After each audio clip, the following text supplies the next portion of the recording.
সওয়াব প্রতিদান রমজান মাসে। কাজে ঈমানদার মাত্রই খুশি এবং আনন্দিত হবে রমজানকে পেয়ে। যদি কারো দিলের মধ্যে ঈমান থাকে, আখিরাত থাকে, পরকালের অনুভূতি থাকে, আখিরাতকে যে চেনে তার কাছে রমজান দাম, কবরকে যে বোঝে তার কাছে রমজান অনেক দাম। হাসরের ময়দানে আল্লাহর সামনে দাঁড়াবে, এই ভয় যার দিলে আছে তার কাছে রমজান অনেক দাম। মিজানের পাল্লায় আমল নামা, নিজের আমল ওজন হবে, এই বুঝ যার আছে তার কাছে রমজান অনেক দাম। ফুলসেরাত পার হইতে হবে, এই ভয় পেরেশানি যার মধ্যে আছে তার কাছে রমজান অনেক দাম। জান্নাতে যেতে হবে, এই আকাঙ্ক্ষা যার দিলে আছে তার জন্য রমজান খুবই দাম। জাহান্নাম থেকে বাঁচতে হবে, এই ভয় যার দিলে আছে তার জন্য রমজান অনেক দাম। আল্লাহ তাআলার সন্তুষ্টি হাসিল করতে হবে, এই ফিকির যার আছে তার জন্য রমজান বহুতই দাম। আর গাফেল যে, তার জন্য এটা কিছুই না। সে রাতে খাইতো, দিনে খাইতো, তো এখন সকালের নাস্তা, দুপুরের খানা, জাস্ট শুধু এই 2 বেলা খানা নিষেধ, আর সব কিছু তার জন্য স্বাভাবিক। এই হলো গাফেলের রমজান। গুনাহ, নাফরমানি, হারাম উপার্জন, গান, বাদ্য, নাটক, সিনেমা, টেলিভিশন, বেপরদিগি, বেহায়াপনা, সবকিছু আগের মতোই, শুধু সকালে আর দুপুরের খানাটা খায় না। এই হলো গাফেলের রমজান, নাফরমান পাপীর রমজান। তার কাছে এটা কোনো বিশেষত্ব নাই। কিন্তু আলহামদুলিল্লাহ ঈমানদারদের কাছে রমজানের অনেক কদর, অনেক কদর।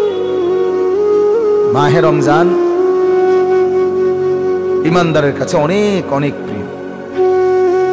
আমার শায়েখ আল্লামা মুফতি মুশতাকুর নবী সাহেব বলে, কেউ যদি জানে, শুনে যে আগামী 20 দিন পর তার বেতন 70 গুণ বেড়ে যাবে, সে কি পরিমাণ খুশি হবে, কি পরিমাণ অপেক্ষা করবে যে হায় 20টা দিন কেমনে পার হবে।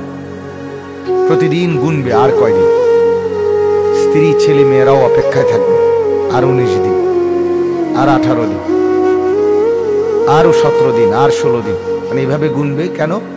10,000 টাকার বেতন 70,000 টাকা হয়ে যাবে। তাহলে এরকম যদি দুনিয়া পাওয়ার ক্ষেত্রে এক মানুষের আকাঙ্ক্ষা হয়, তো আমার আপনার নেকির পরিমাণও তো 70 গুণ বেড়ে যাবে। তার মানে আমি জান্নাতে যাওয়ার রাস্তায় রমজানে প্রতি মিনিটে 70 গুণ বেশি আগায় যাব। এটা কলিজা যারা আছে সে বুঝবে, দিল যার আছে, আখিরাতের বুঝ যার মধ্যে আছে। আমি প্রায়ই বলি, কেউ ছবি দেখে মজা পায়, আলহামদুলিল্লাহ আমরা সেজদা দিয়ে তার চাইতে বেশি মজা পাই।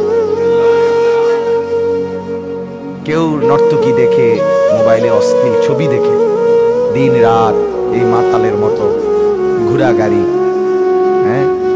তার সিরার মতো হাঁটে। কিরো করো ঘুরি, ঘুরতে আছে, কই গেছো? ঘুরতে গেছে, চরকির মতো ঘুরে। এইটার মধ্যেই তার তৃপ্তি, এতে এর কাছে ভালো লাগে। মানুষের মহিলা দেখে, মেয়ে দেখে, এর পিছনে পিছনে হাঁটে, একটা টিটকারি মারে, ইটকারি মারে, খারাইয়া মতে, বুঝেন না? এর মধ্যে এর মজা, এই রং তামসা, ফালতু কাজের মধ্যে।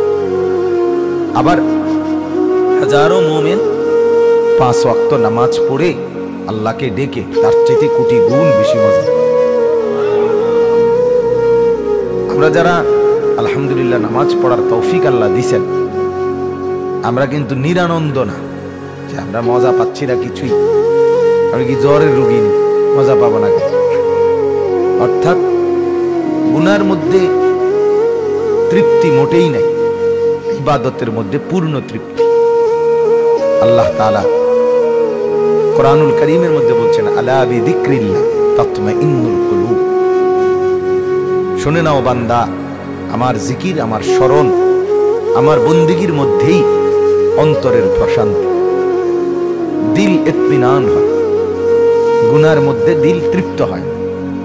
এই জন্য বললাম, ইমানদার যখন কল্পনা করবে, ভাববে যে আর কয়টা দিন গেলেই আমার ইবাদতের দাম বেড়ে যাবে, আমার এক একটা জিকির, আমার এক একটা তাসবিহ, আমার এক একটা নামাজ 70 গুণের চাইতে বেড়ে যাবে, তার কাছে মজাই আলাদা। কারণ সে তো সারা বছর অপেক্ষাই করে, বন্দেগী করে আখিরাতের আশা। সেই আখিরাতের যাওয়া, জান্নাতের আগমন যাওয়া, এটা যদি একটু আগায়া যায় তার ভালো, তার জন্য তো এটা আরামই, মজাদারি। এজন্য বললাম আমাদের সামনে এই গুরুত্বপূর্ণ দুইটা অংশ, একটা হলো পুরা 1 মাসের